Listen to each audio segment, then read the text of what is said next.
नमस्ते प्रणाम भोजपुरिया भाई लोग के पैर छू के प्रणाम करत हैं हम एक्टर नीतीश कुमार ऑफिशियल। बहुत खुशी के बात बा कि आज अवधेश भैया के गाना रिलीज भइल बा। आओ हई चाव ले गोल्डफर में धके दाब ले।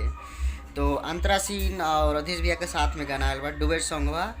तो बहुत खुशी होता कि आज गाना रिलीज भइल बा। बहुत अच्छा लगा, तो बहुत मैटर अच्छा बा। तो नमस्ते प्रणाम भोजपुरिया भाई लोग के पैर छू के प्रणाम करत हैं हम एक्टर नीतीश कुमार ऑफिशियल। तो फिर से आज गाना रिलीज भइल बा अवधेश भैया के। आओ हई चाभ ले गोल्फर में धके दाब ले। अवधेश प्रेमी ऑफिशियल से रिलीज भइल बा। तो जैसे सब गाना के प्यार दुलार देता नहीं, वैसे एहू गाना के प्यार दुलार दही जा। बहुत अच्छा गाना बा। आओ हई चाभ ले गोल्फर में धके दाब ले। तो जैसे सब गाना के प्यार दुलार देता नहीं, वैसे एहू गाना के प्यार दुलार दही जा। और एक से एक गाना सुने के मिली। सब अभी तैयारी चल बा, फिर मार्केट में धमाल मचावे वाला गाना आ रहा बा। तो आप सब बन रही एक्टर नीतीश कुमार ऑफिशियल। हर समय जो भी गाना रिलीज हुई तो आप सबके सुने के मिली।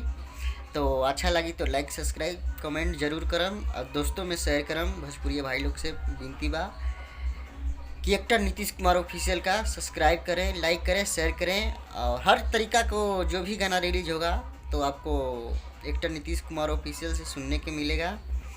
तो बहुत अच्छा गाना आज रिलीज हुआ है।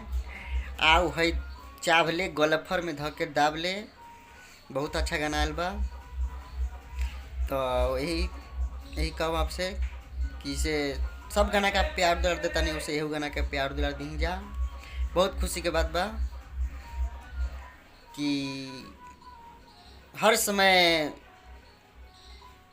बहुत अच्छा अच्छा मैटर अवधेश भैया लेके आते हैं, लगाते हैं। अभी भी आ रहा है फिर से वही मार्केट धमाल मचाने वाला फिर से गाना आ रहा बा। तो तैयारी अभी चलता, सब गाना के तैयारी चलता। तो कृपया भूलम ना actor Nitish Kumar official subscribe करी, लाइक करी, शेयर करी। और अवधेश प्रेमी ऑफिशियल वो पे जाके सर्च करी और देखिए अवधेश भैया के गाना। एक से एक गाना रिलीज हुई, आप सबके सुने के मिली। तो भूली ना एक्टर नीतीश कुमार ऑफिशियल लाइक सब्सक्राइब जरूर करें, अच्छा लगे वीडियो तो।